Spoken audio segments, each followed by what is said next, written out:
സീതത്തോട് ദീപ്തിയെ എല്ലാവർക്കും അറിയാവുന്നതാണ്. സീതത്തോട് ഗ്രാമപഞ്ചായത്ത് എന്നാണ് ചാനലിൻ്റെ പേര്, യൂട്യൂബ് ചാനലിൻ്റെ പേര്. അപ്പം നല്ല ഒരു കുട്ടിയാണ് ദീപ്തി ടീച്ചർ എന്നാണ് എല്ലാവരും വിളിക്കണത്. സ്കൂളിലെ ടീച്ചറായിരുന്നു. അവരെ യൂട്യൂബ് ചാനലിലൂടെ കാണിക്കണമെന്ന് പറഞ്ഞാൽ വീട്ടിലെ വിശേഷങ്ങളാണ്. മൃഗങ്ങളെ, പക്ഷികൾ, പിന്നെ പശു, ഒരുപാട് ഇങ്ങനെയൊക്കെ ഉള്ള മൃഗങ്ങൾ അങ്ങനെയൊക്കെ കാണിക്കാറുണ്ട്.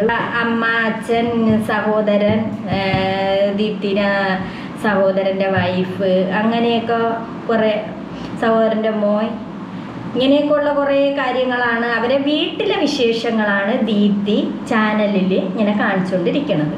അപ്പം എനിക്ക് ഭയങ്കര ഇഷ്ടമാണ് ഈ ദീപ്തി വീഡിയോസുകൾ. ഞാനും ഇങ്ങനെ എന്ന് വീഡിയോ ഇടും എന്നിങ്ങനെ ഞാൻ ആകാംക്ഷയോടെ ഞാനും ഇങ്ങനെ കാത്തിരിക്കുമെന്ന് ഭയങ്കര ഇഷ്ടമാണ് എനിക്ക്. ഞാൻ ഇതുപോലെ കാണും, അതുപോലെ മുമ്പേ കാണും. ദീപ്തിയുടെ സബ്സ്ക്രൈബറാണ് ഞാൻ. ദീപ്തി ആദ്യം ഇതുപോലെ ഒരു കല്യാണം കഴിച്ച് ആളുമായിട്ട് വേർപിരിഞ്ഞ് ദീപ്തി കഴിയായിരുന്നു.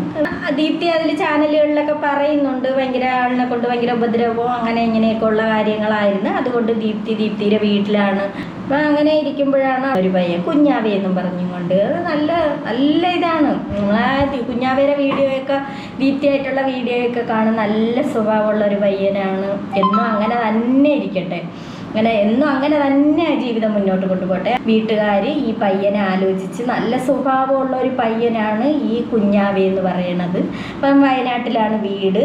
പിന്നെ സ്വന്തമായിട്ട് വീടൊക്കെ അങ്ങനെ വെച്ച്, പിന്നെ അത് കഴിഞ്ഞിട്ട് ദീപ്തിയെ പിന്നെ ഇവർ വീട്ടുകാർ തങ്ങളിൽ ആലോചിച്ച് ദീപ്തിയായിട്ട്, അപ്പം ദീപ്തി ഭർത്താവുമായിട്ട് വേർപിരിഞ്ഞ് അങ്ങനെ കുറേ വർഷങ്ങളായി നിൽക്കണം. അങ്ങനെ വീട്ടുകാർ സന്തോഷപൂർവ്വം മോളെടുത്ത് ആലോചിച്ച് ഇപ്പം മോൾക്ക് താല്പര്യമാണെന്ന് പറഞ്ഞതിന് ശേഷം ദീപ്തിയെ ഈ പയ്യൻ, അവൻ്റെ ഈ കുഞ്ഞാവ ആദ്യമായിട്ടുള്ള കെട്ട്, ദീപ്തിയുടെ രണ്ടാം കല്യാണം. മക്കളൊന്നുമില്ല ദീപ്തിക്ക്, ആദ്യം കല്യാണം കഴിഞ്ഞെന്നുള്ളൊരിതേ ഉള്ളൂ. അങ്ങനെ ഈ കുഞ്ഞാവ കല്യാണം കഴിച്ച കല്യാണ വീഡിയോസുകളെല്ലാം ദീപ്തിയുടെ ചാനലിലൂടെ എന്തൊന്ന് വിശേഷം ഉണ്ടെങ്കിലും ദീപ്തി അപ്പോഴപ്പോഴുള്ള ആ കുടുംബത്തിലെ കാര്യം ജനങ്ങളെ എത്തിക്കും, എല്ലാവരെയും എത്തിക്കും. ഭയങ്കര ഇഷ്ടമാണ്.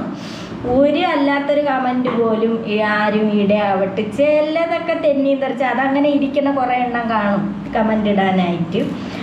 അങ്ങനെ നല്ലൊരു കുട്ടിയായിരുന്നു. ദീപ്തിയുടെ കല്യാണങ്ങൾ ഇവരെവിടെ പോകുന്നുണ്ട് അതെല്ലാം പിന്നെ വീഡിയോസുകളിലൂടെ അറിയിക്കുകയും, അതുപോലെ ഈ കാട്ടിലൊക്കെ പോയി ഫുഡൊക്കെ, ഈ ആദിവാസികളെ പോലെ അങ്ങനെ കിടക്കുന്നവർക്ക് ഫുഡൊക്കെ കൊണ്ട് കൊടുക്കാനും, ഫുഡെന്ന് പറഞ്ഞാൽ അപ്പോഴും മാസം ദീപ്തി എത്തിച്ചു കൊടുക്കുകയും, അവരെ സ്വന്തം വണ്ടിയിൽ തന്നെ കൊണ്ട്, ചില ദിവസങ്ങളിൽ കുഞ്ഞാവാനും ചില ദിവസം സഹോദരന് അങ്ങനെയൊക്കെ കൊണ്ടുപോവാറുണ്ടായിരുന്നു.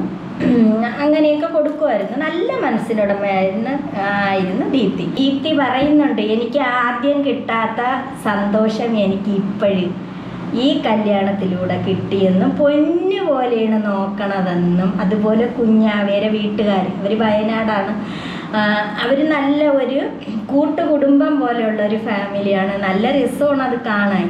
ഈ ദീപ്തി അവിടെ പോയിട്ട് അവിടെ വെച്ചിരുന്നിട്ട് വീഡിയോയൊക്കെ ഇടണതും, അമ്മയും അച്ഛനും അവർ കന്നാലികളെയൊക്കെ വളർത്തി അങ്ങനെയൊക്കെ നല്ല ഒരു ഫാമിലി, നല്ല അടിപൊളി ഒരു ഫാമിലിയാണ് ഈ ദീപ്തിക്ക് കിട്ടിയത്. അതുപോലെ തന്നെയാണ്, അതുപോലത്തെ ഒരു ഭർത്താവിനെയാണ് ഇപ്പോഴും ദീപ്തിക്ക് കിട്ടിയത്. ആദ്യം ദീപ്തി ഒരുപാട് അനുഭവിച്ചു. എന്നും അങ്ങനെ തന്നെ ആയിരിക്കട്ടെ, എല്ലാവർക്കും സന്തോഷമേ ഉള്ളൂ.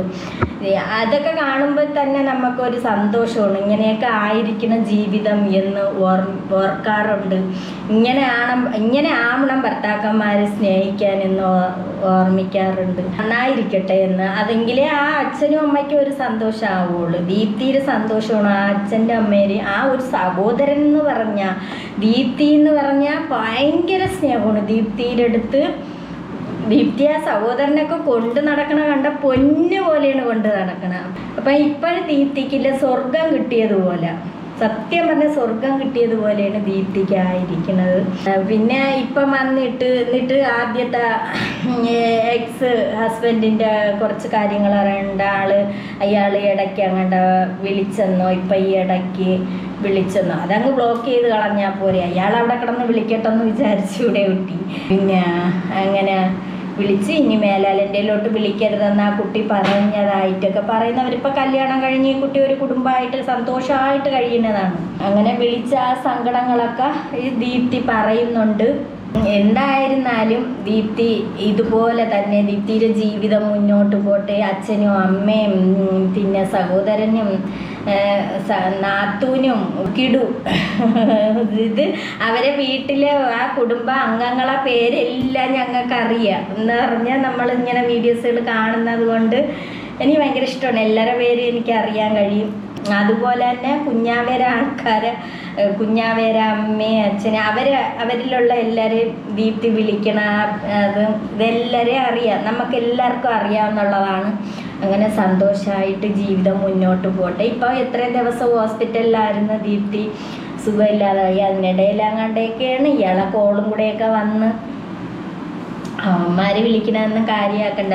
ദീപ്തിയുടെ ഇപ്പോഴത്തെ ആ ജീവിതമായിട്ട് സന്തോഷമായിട്ട് മുന്നോട്ട് പോവുക. സന്തോഷം, വളരെ വളരെ സന്തോഷം. ജീവിതം നല്ല ഇതായി ജീവിതകാലം മുഴുവനും അങ്ങനെ തന്നെ പോട്ടെ. ഇങ്ങനെയൊക്കെയുള്ള ഫോൺ കോളൊന്നും വന്നാൽ കാര്യമാക്കണ്ട. അതുപോലെ ആളുകളൊക്കെ വിളിച്ച് ദീപ്തിയെ എന്ന് പറഞ്ഞാൽ ഇത് സുഖമില്ലാതെയൊക്കെ കിടക്കുമ്പോൾ ഓരോരുത്തരും ഇങ്ങനെ വിളിക്കാറുണ്ട്. സുഖമില്ലാതെയൊക്കെ കിടക്കണമെന്ന് അറിഞ്ഞിട്ടായിരിക്കും വിളിക്കണം. അതൊരു സ്നേഹം കൊണ്ടാണ് വിളിക്കുന്നതായിരിക്കും ആളുകൾ.